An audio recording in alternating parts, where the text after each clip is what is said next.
me tell you something. Can you feel this power? AFSCME people have power, don't we?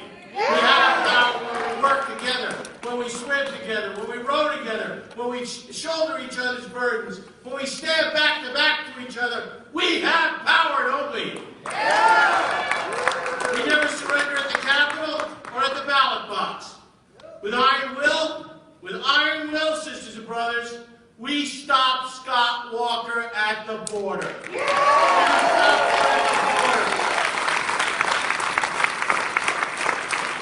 And Donald Trump wants to build fences. To hell with those fences. We got a fence up against Scott Walker. And you ain't getting over it. Even when Scott Walker looks like Representative Steve Drazkowski. Any politician who tears down working people and our aspirations for a better life better reckon with this union and our members. Because we won't tolerate anybody who attacks workers. The war on workers needs to end, and we're going to end it. Yeah. Are you with that?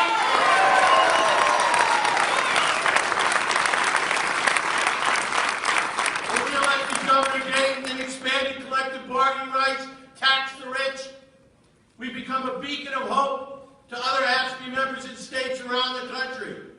It's up to us to defend ourselves, to defend working people from the attacks on workers. Are we up to that? Yeah! Let me tell you what progress looks like, my friends, my brothers and my sisters. Let me tell you. More Minnesotans are working and earning more than ever before. Public workers are finally getting raises again. It ain't what we want yet, but we're better off than we were before, aren't we? Yeah. Unemployment's at a record low. We turned a deficit. 10 years with Valenti. 10 years we fought deficit after deficit. And now we go into this session with a $900 million surplus because we taxed the rich and because we expanded collective bargaining. We're outdoing Wisconsin on every economic indicator.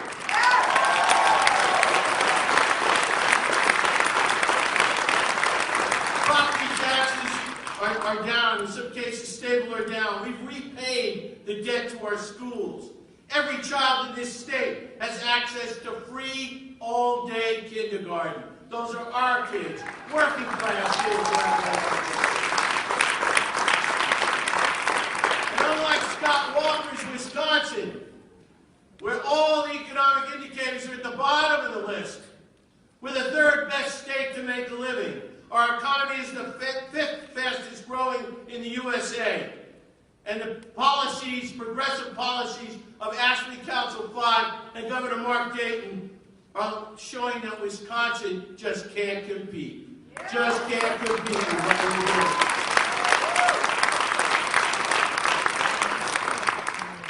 So remember, when the job creators, they call the big business people job creators. They don't create any jobs. They call us job killers. You know what? That's wrong. That's simply wrong. We are the ones. It's our dollars. It's the money we spend in community after community. It's our wages in greater Minnesota communities. It's our wages in the Twin Cities. It's our pensions in every community around the state that keeps Main Street going. When we spend our dollars, Main Street grows. We build jobs, not destroy them.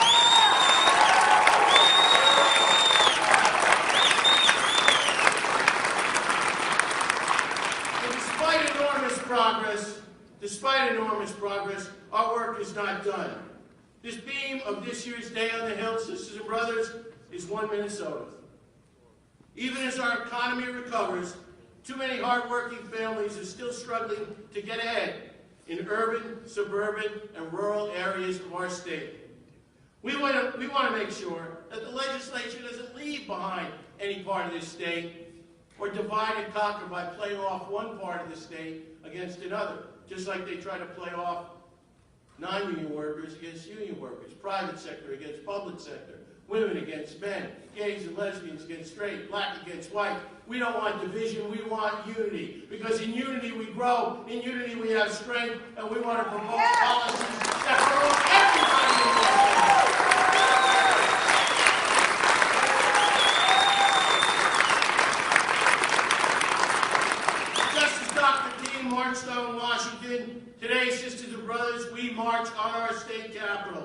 And we'll keep his dream alive by marching for good jobs and just wages for all workers, not just for the rich, but for all workers, sisters and brothers.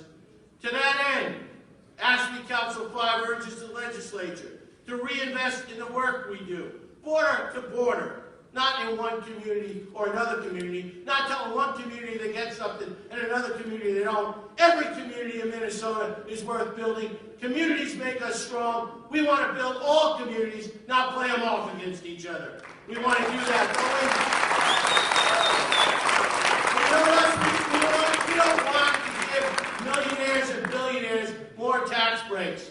What the Republican proposal does in the state legislature, it gives us just cents per day, while it gives large corporations, by the way, mostly in the metro area, billions of dollars in tax breaks, and will create a $1 billion hole in the budget next year alone. We want money in the pockets of working people, not tax breaks for millionaires. Is that right?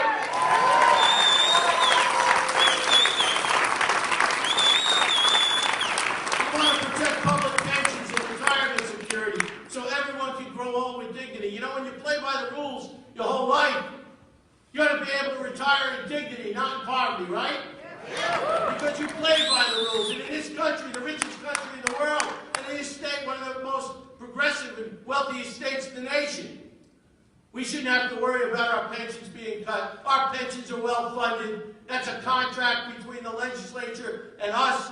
And we will do everything in our power to defend our pensions. Our pensions are a contract.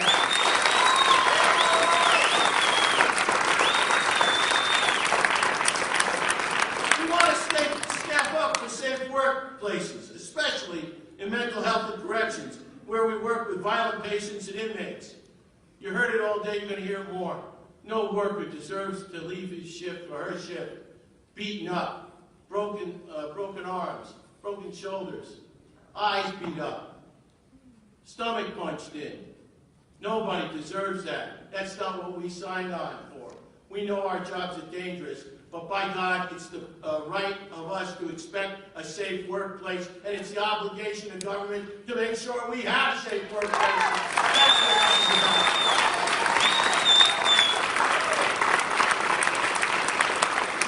We need to ban private prisons. You know, I can't think of any idea that's worse than incarceration for profit. What are we going back to the Middle Ages? Are we going back to the Middle Ages where you just buy prison? What does that have to do with justice? How does that improve our society? Our correction officers in our corrections unit have been clear. They oppose, and Council 5 opposes, private prisons for profit. It's bad business, it's bad idea, and it is immoral. It is immoral. We want to move Minnesota forward with transportation funding that addresses our urgent needs for better roads, bridges, transit, bike, and pedestrian infrastructure. We can't wait to fix those potholes. We can't wait to fix those roads. We can't wait to make sure that we have bridges that don't fall down. It's about time in this state we raise the funds necessary and quit playing politics with our infrastructure. We need that to grow a strong economy. Business needs that. Workers need that. Minnesota needs that. We need strong transportation, and we need it now.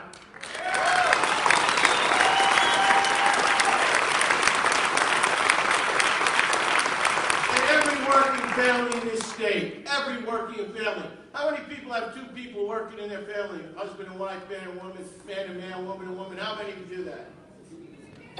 Raise your hands. Let's see. Everyone take a look at that. Everybody take a look at that. Well, sister brothers, every working family in this state should be able to afford child care, should be able to afford higher education without going into debt. Our kids, working class kids, are going in debt to get a college education, so they can't even get their life started. We can't afford to send our children to child care.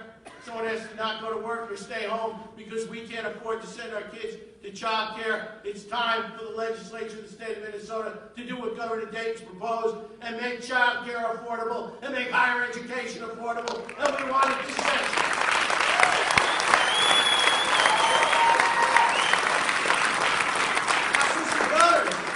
We've got some powerful speakers, way more powerful than than me, who will share their personal stories about what we're fighting for. And I really mean what I just said. Because there is no more powerful moment than when a worker talks to other workers, right? That's what this is. That's what a union's about. Workers talking to workers. Workers who came before us marched, went on strike, and even gave their lives in the struggle that won the weekend. Safe working conditions, secure retirement benefits, and the right to have a voice on the job. Sisters and brothers, who are we? AFSCME! Who are we? AFSCME! Who are we? AFSCME! We're loud and we're proud.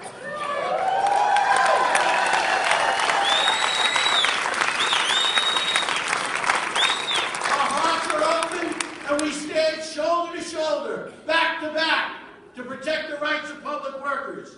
Every struggle that we have strengthens us. It makes us care more about our fellow workers, our families, and our communities. Together we march with pride, power, and purpose for one Minnesota, not a divided Minnesota. One Minnesota. Are we with that? Sisters and brothers, we never quit. Public workers never quit. AFSCME never quits. And we won't stop until every worker has respect on the job, living wages, affordable health care, and a secure retirement. Because, sisters and brothers, we are the voice of working people. Who are we? AFSCME! Who does the work? We do! Who does the work? We do! Who are we? AFSCME! Sisters and brothers, thank you very much. I want to introduce some speakers. Give yourself a round of applause.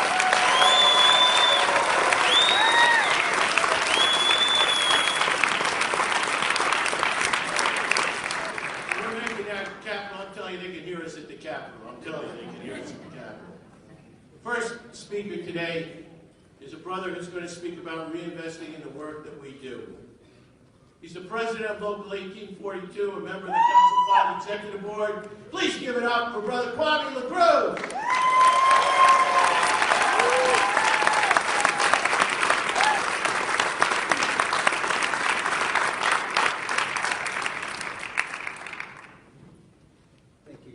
Eliot. I'm honored to be here this afternoon. Sisters and brothers, that seed of green looks so good.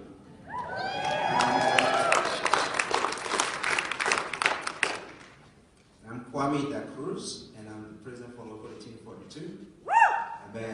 I've been working with the city of St. Paul in the Department of Libraries. I've been with the library for 10 years now.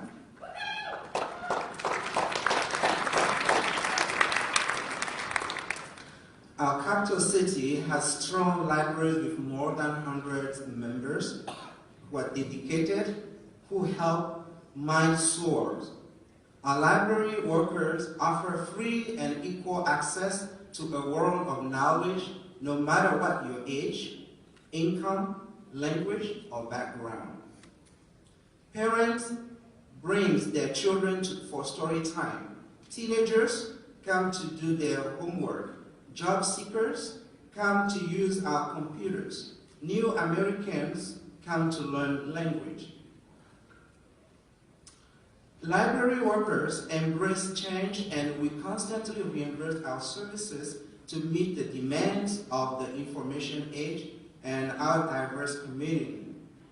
We help our patrons find the information they need to learn, prosper, and have fun. Last year, at 13 libraries, we helped our patrons check out more than 3 million books and movies. Our libraries are being used more than ever with less financial backing due to cuts in state aid. We can't satisfy our community's hunger for knowledge if the state shrinks from the commitment to local government aid. That aid ensures that everyone, no matter where they live, has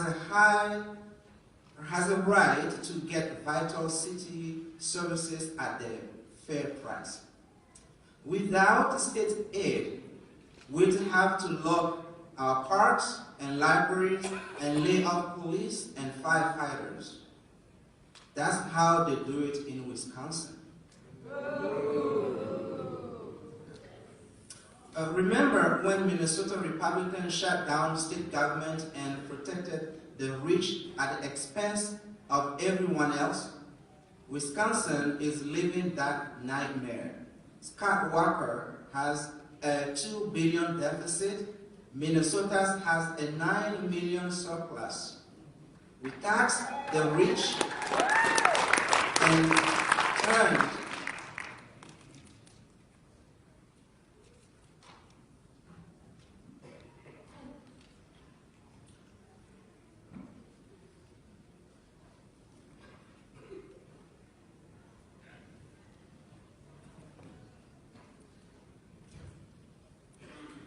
We tax the rich and turn a decade of deficit into surplus, and that means raises instead of layoffs. Workers Wisconsin lags behind Minnesota. It's proof that pro-worker policies trump anti-worker policies when it comes to job creation, economic growth, and quality of life. Minnesota's rising while Wisconsin is tanking. Our blue state is a beacon of hope, but hard work remains. 1,000 of us are going to the Capitol this afternoon. Our job is to help shape a budget that will secure an even brighter future for hardworking Minnesotans. Governor Dayton's budget proposal reinvests in the work we do and in the communities where we live. His proposal includes $47 million for local government aid and county program aid. That critical funding prevents local government layoffs. It holds down property taxes, and it creates stronger communities with parks, library, police, and fire protection. Should we invest in stronger communities? Yeah.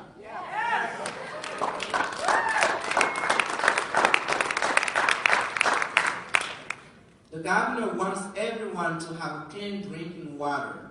His budget to help communities across the state modernize their aging water pipes. Residents in Flint were poisoned by lead in their drinking water. We won't let that happen here. Should we invest in clear water? Yes! Governor Dayton also wants to improve the incomes of ordinary Minnesotans, not give more tax breaks to big businesses and those at the top. He's proposing tax cuts for 400,000 working families who truly need a break. Let's go to the Capitol. Let's talk with our legislators. Ask them to support Governor Dayton's budget and reinvest in the work we do. Ask them to oppose tax breaks for billionaires and big businesses. Our communities never rest and we never quit. We are library workers, correction officers, social workers, maintenance workers, school bus drivers, clerical workers, nurses, lawyers, and so much more.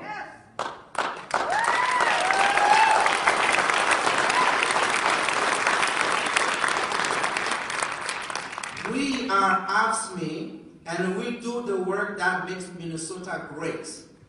Tell me something. Who are we? AFSCME. Who does the work? We do. Thank you, brothers and sisters.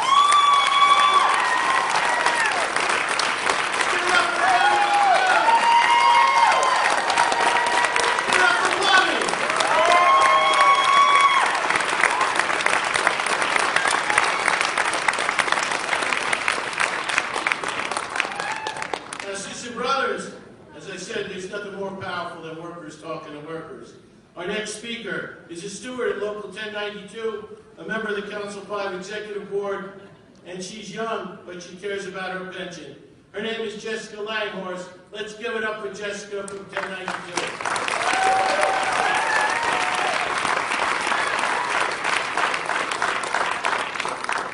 Good afternoon, brothers and sisters. Local 1092 in Moose Lake. I am about to talk to you about something that for me is 21 years, 5 months, and 21 days away, but who's counting? That is my target date for my retirement. Wall Street wants young people like us to believe that pensions are for a bygone generation. They say that young people crave the flexibility of a 401k because we can take it with us from job to job to job. I don't buy that crap.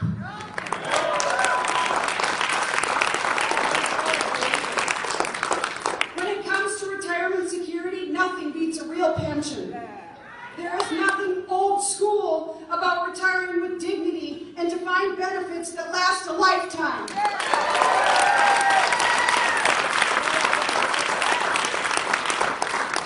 It's working for my mom, and in 11 months and 12 days, it will be working for my dad. I am going to do whatever it takes to protect my pension and yours.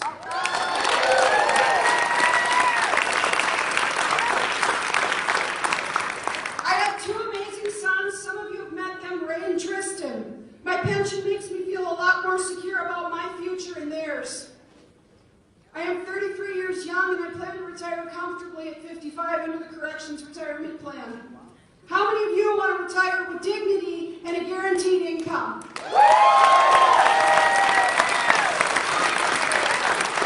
I'm guessing that's everyone in the room. Now let's talk about how to protect our pensions.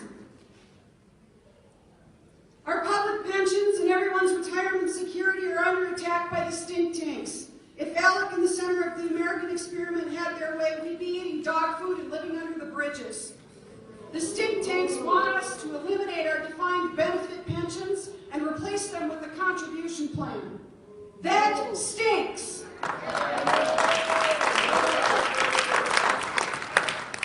It is alarming because our public pensions are legislated and not negotiated. We know our politicians who want to rob us of our retirement, like Senator O'Driscoll.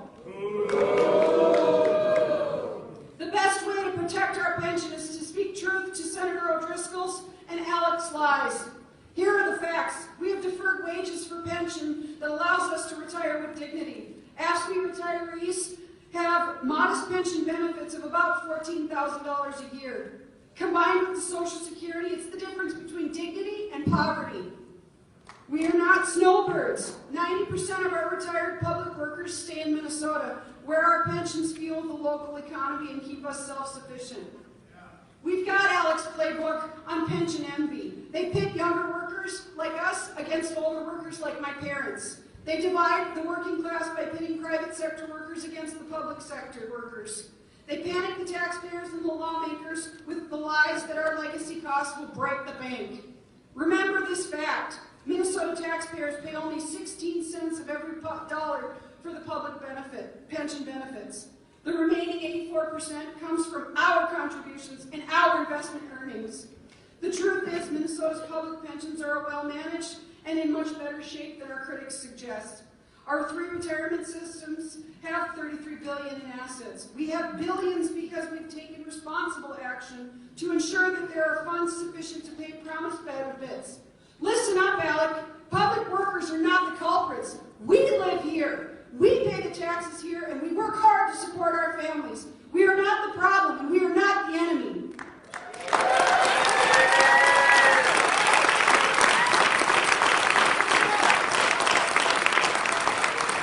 If you're jealous of our benefits, then go fight for your own. Not against ours. We won't let the fat cats on Wall Street rob us of our retirement. Let's rock this ballroom. When I say what do we want, you say retirement security. Are you ready? Yeah. What do we want? Retirement security. When do we want it? Now. What do we want? Retirement security. When do we want it? Now. Don't forget, tell your legislators to defend our defined benefit contributions. And thank you for your time.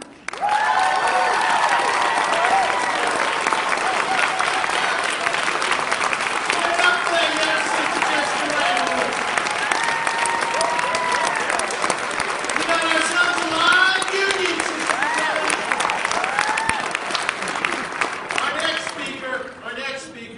is a working class warrior. Even though she's only about 21 years old, she's worked for the state much longer.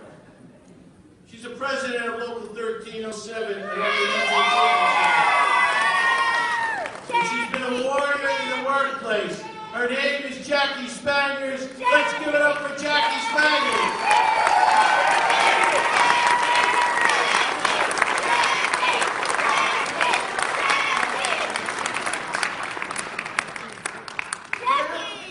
Good afternoon, brothers and sisters. Hi, Jackie. I'm Jackie Spanjers. Yay! President of Local 1307 at Anoka Metro Regional Treatment Center. I've been a nurse there for 20 years. I'm retiring soon, but I never quit. Yeah. And I pledge to leave Anoka safer than I found it.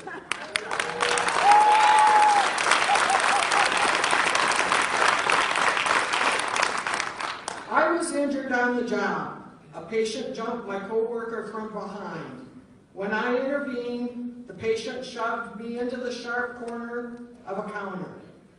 My biceps ruptured and my rotator cuff was torn. Now I can't hunt or work my farm the way I used to. So believe me, life-changing injuries can affect you in many different ways. I'm not alone.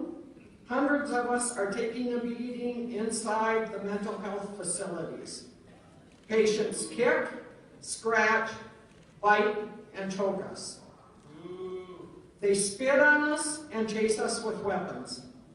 They yank our hair and hit us with furniture.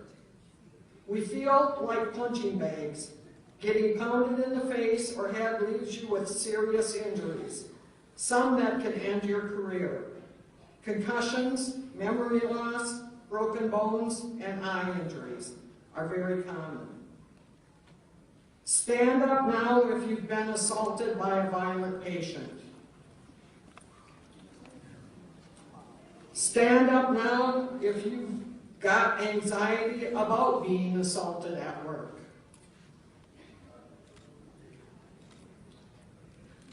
Stand up now if your boss thinks getting hurt is part of your job description.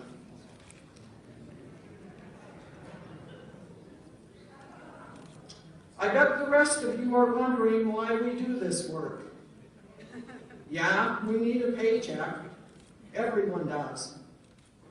But there are safe jobs with better pay. We do this work because we care about our patients, even those who beat and bruise us. They're sick, they're mentally ill, they get violent when voices in their head tell them to hurt people. Our skill is to help patients take the meds that turn off those voices. Sometimes it works, sometimes it doesn't. But we give it our best shot every day.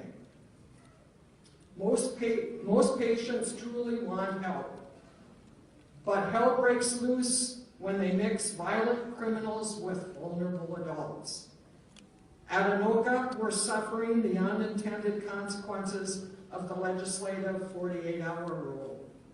The law requires our hospital to admit jail inmates within 48 hours after they've been committed by a judge. We're understaffed, and we don't have the training or the tools to handle these violent offenders.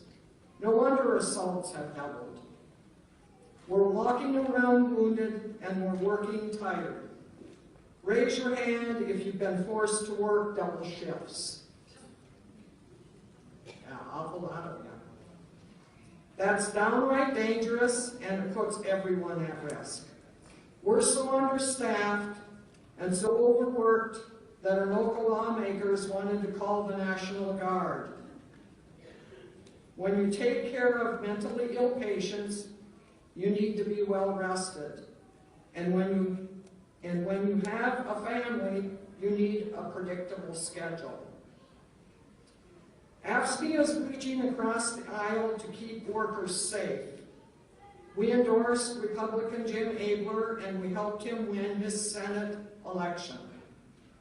Now Jim is our champion for safe staffing. He also signed onto a brief opposing the Friedrichs case. In these partisan times, it's important to elect lawmakers who can work across the aisle.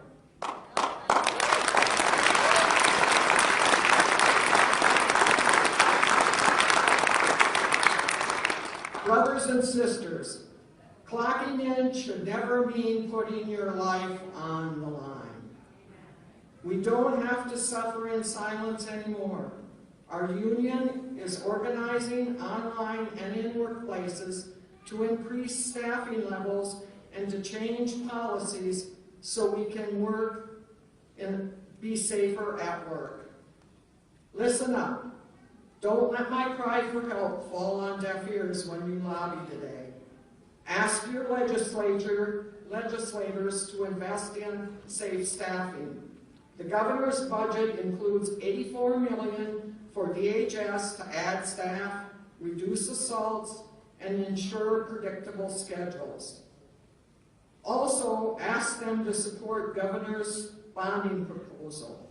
It includes nearly $100 million for construction projects that will improve our safety at DHS facilities. An injury to one is an injury to all. Let's pull together and get this done. Thank you. Give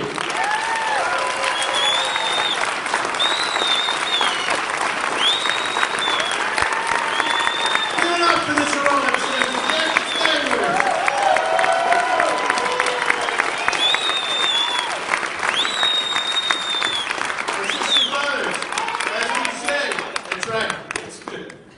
As we said, sister brothers, prison, incarceration for profit is immoral. And the person who's going to speak to that issue today knows what it's like to walk the toughest beats on the toughest streets. His name is Rick Neyssen. He's the president of Local 599, St. Cloud Corrections. Let's give it up for Brother Rick Neyssen.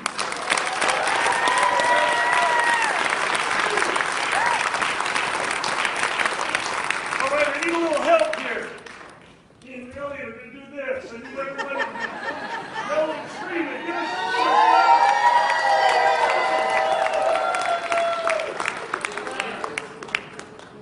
Thank you, Elliot. Hello, AFSCME. How are you today?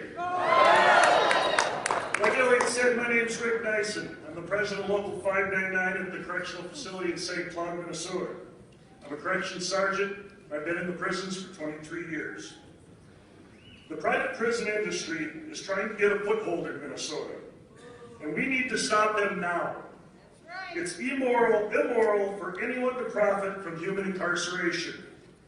Locking people up for profit has nothing to do with justice. It has everything to do with making millions off human misery. Let's be clear. Criminal justice is the core responsibility of government. Public workers should be protecting public safety, period.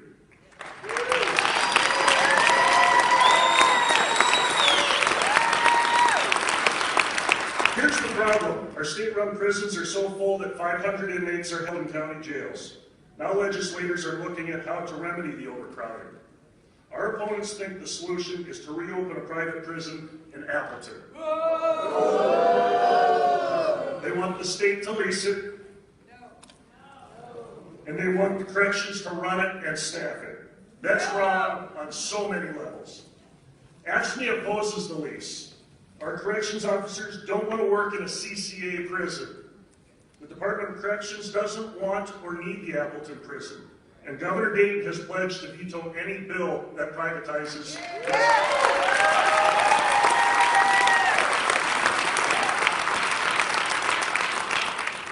You may say to yourself, CCA just wants to lease the prison to the state. Corrections will staff it and run it. What's Rick so worried about? Well, beware the bait and switch. Once the lease runs out, CCA will be there to step in and run the prison. And then they'll invite us to apply for jobs as low-wage guards in an understaffed prison. That's how they do business, and their price is going to be sky high. By the way, the price tag on that lease is $9 million a year. and CCA claims that the prison's worth $100 million. We're taxpayers. Do you want your hard-earned money padding CCA's pockets? No! No, I don't. Doing business with CCA is like doing business with the devil. The company cuts corners to make a buck, and they profit off of human misery. Their trail of abuses is well documented. Spoiled and wormy food. Inmates triple bunked and left without medical care. Toilets with no running water. Forcing inmates to defecate in paper or plastic bags. Riots, excessive force, and sexual assaults. Those dangerous conditions put inmates, staff, and the public at risk. I was taught 3 things when I was a young officer. I'm responsible for public safety, the safety of my coworkers, and the inmates in my charge. That's difficult to accomplish most days, but now try and do it when you're answering to a CEO and board of directors that are dictating your actions for profit. Reopening Appleton, yes, I agree, boom. Reopening Appleton benefits 2 groups and 2 groups only. The bad word I've been saying most of the day, CCA, and those politicians whose tough on crime laws caused overcrowding in the first place. AFSCME supports sentencing reform as a better way to address our overcrowded prisons.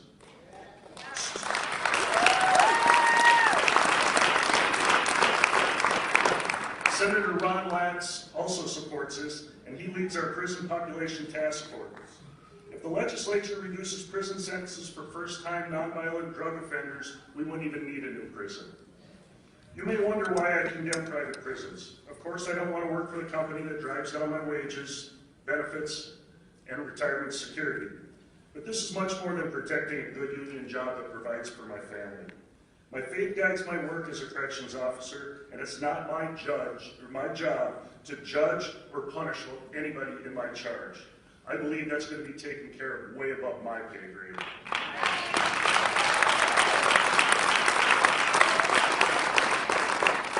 Treating each other with respect and dignity is not something we should do. It's something we must do. And my coworkers take that approach every time they don their uniform. I'm going to ask you, will you ask your legislators to ban private prisons? Yeah! Will you ask them to oppose leasing the private prison in Appleton? Yeah! Hey, thanks for listening. Together we can stop CCA. Thank you.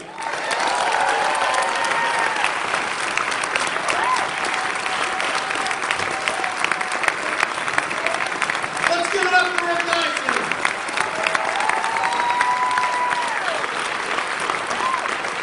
Now, sister brothers, some of us came on buses today, some of us took trains, some of us came in cars on highways.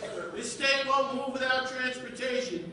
And to talk to us about moving forward on transportation, I want to introduce Brother Eric Halvorson.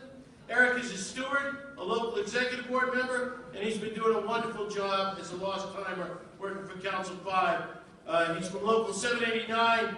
My sister and brothers, let's give it up for Eric Halvorson.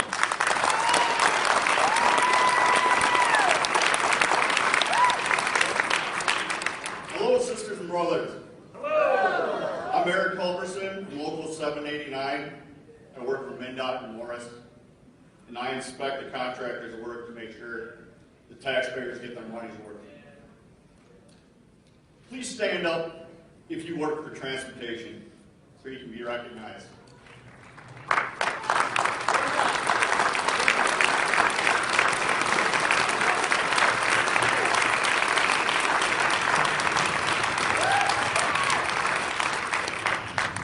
These are the people that plow our roads, patch our potholes, and inspect our bridges, and so much more.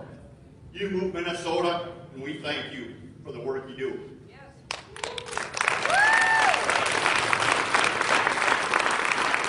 Stand up now if you ride a bus or a train.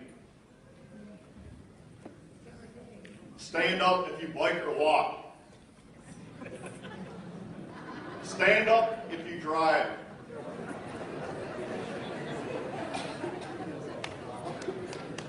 We're all standing up because we all have a stake in transportation. Yes.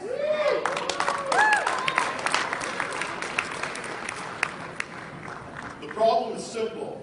It's becoming more difficult for Minnesotans to get around safely, quickly, and affordably.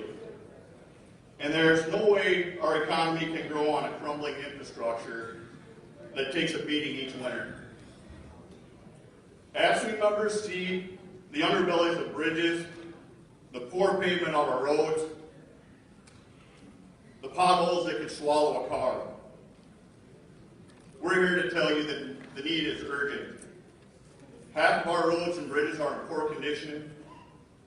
There are dangerous potholes everywhere, and millions of commuters drive across the broken bridge every day. Meanwhile, MnDOT has 500 fewer designers, inspectors, and maintenance workers than it did a year ago, or a decade ago, excuse me. That's right, more roads, less workers. With a shrinking workforce, it's impossible to keep up with aging infrastructure.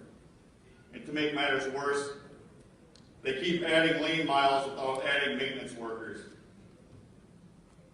New roads don't plow themselves or patch or pave themselves. We make that happen. Growing our system without plans to maintain it is like buying a new car and never changing the oil.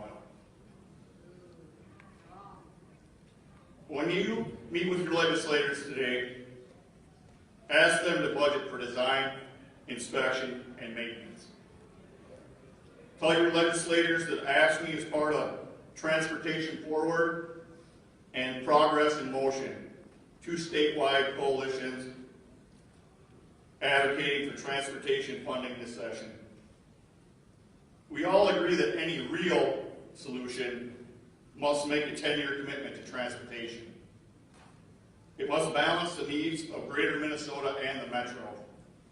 And it must be comprehensive to cover roads, bridges, transit, bike, and pedestrian infrastructure. Finally, a real solution requires a new revenue that's dedicated to transportation. The fairest way to pay for it is with modest increases in user fees and taxes. Better transportation would cost Minnesotans less than what most folks pay for coffee. If we all pay a little, the benefits are huge.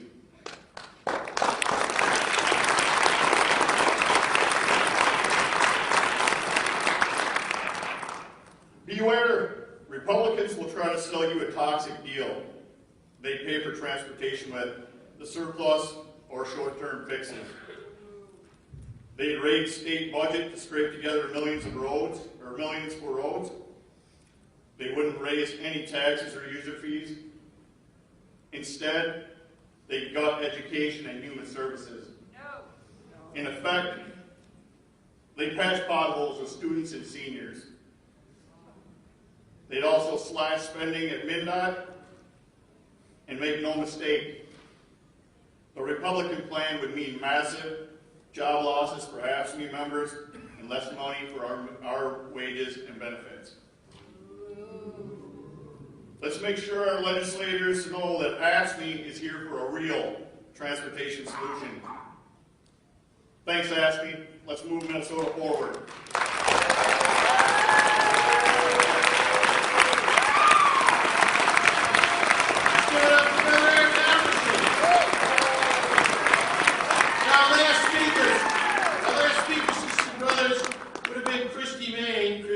Local 517, a member of our executive board, but Christy got sick this morning, called in.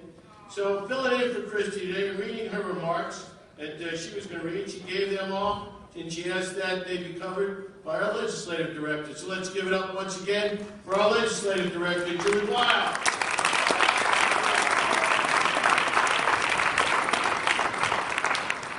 Greetings, sisters and brothers.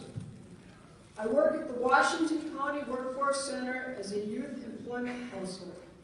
I tell my clients that a good education is the key to success, yet many of us struggle to pay our student loans for decades. It's a heavy burden for me and my clients. I graduated in 2005 with $33,000 in loans, and I'm still paying off my debt. It was tough making ends meet. especially after my car needed major repair. I had to get a roommate so I could afford my car payments. I'm not alone. Minnesotans owe an average of $32,000 in student debt. That's more than we owe on credit cards and car loans. Let me see a show of hands. How many of you are still paying off your student loans? Yes. How many of you are paying off your children's student loans? We have more hands going up as well. You will be glad to know that AFSCME supports a package of bills to limit the cost of college, refinance debt, and forgive loans. We believe that students should be able to get a college degree without graduating with a mountain of debt.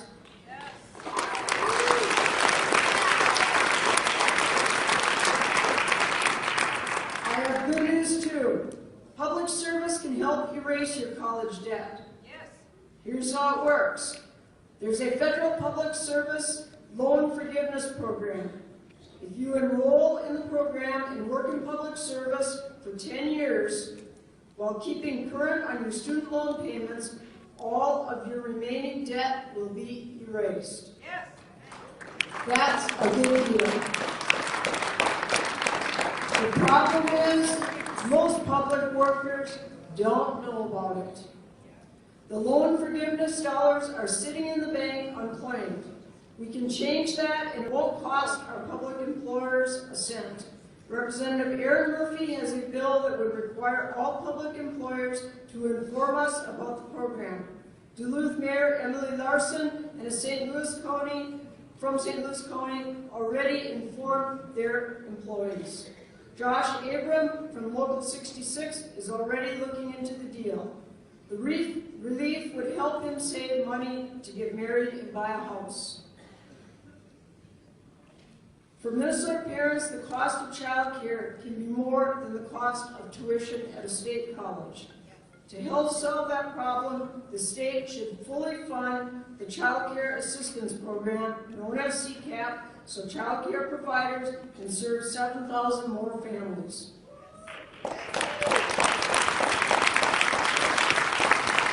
The Dayton-Smith proposal invests $28 million in this initiative with funding to increase provider payments. Please join me in a warm round of applause for CCPT Local 3400 and all the amazing women who help us raise our children.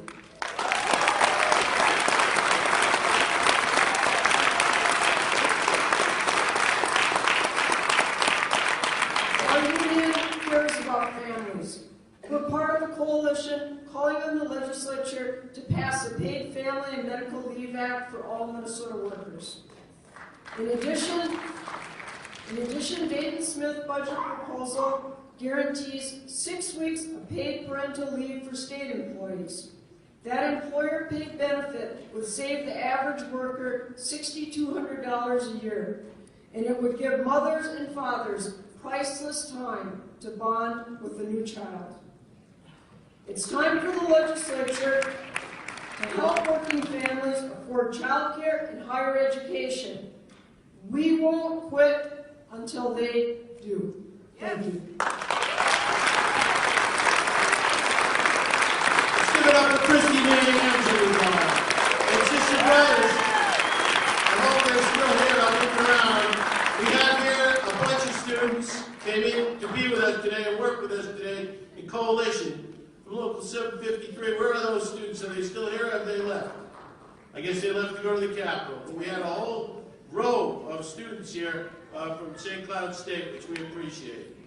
Sister brothers, I want to ask you something. Are you ready to go up to the Capitol? Yeah. Well, let me tell you something too. Make sure you understand this. You are the experts on public service. You forgot more than any of them up there even know. Don't be shy about telling them when they start to get imposing on you.